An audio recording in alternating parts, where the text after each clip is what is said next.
هذا الملعب الروماني في قرطاج في مدينة تونس، من يعني الأماكن الأثرية الموجودة في هذه المدينة الجميلة.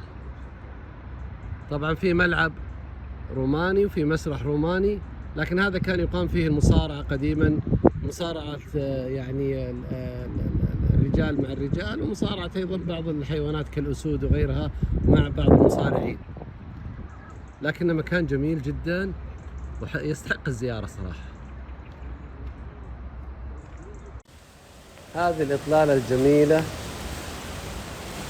على البحر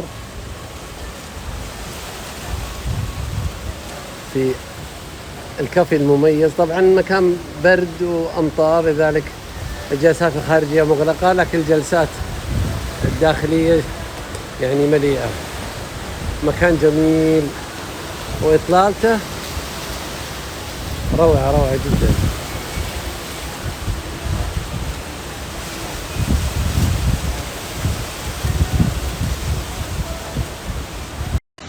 وعين دراهم منطقة مشهورة بالشلالات والعيون والغابات، كلها مناظر طبيعية جميلة، والبلد مليء ما شاء الله بالأماكن الجميلة اللي تستحق الزيارة.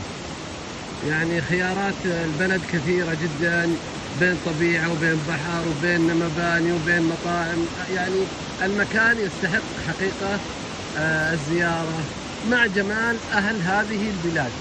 ناس راقين جدا بتعاملهم، لطيفين محبين للضيف الذي يأتيهم. ما أجمل أن تعيش براحة وسلام. السلام الداخلي مع النفس هو أهم أنواع السلام، أن تكون مع نفسك متصالح، ترضى بما أعطاك الله وبما قسم لك الله، تكون مرتاح في هذه الحياة. اسعى إلى الكمال، لكن لا تتوتر لعدم حصولك أو لعدم وصولك على الكمال. الكمال عزيز، لكن الطلب والسعي للكمال يوصلك إلى مراتب أعلى من المرتبة التي أنت تكون موجود فيها. أنا من أجمل المناظر اللي ممكن تشوفها في تونس. أنا صراحة المكان هذا أحب دائما لما أكون طالع من تونس ورايح لسوسة أستمتع فيه. يا أخي جمال ما شاء الله تبارك الله، شيء يشرح الصدر للأمانة.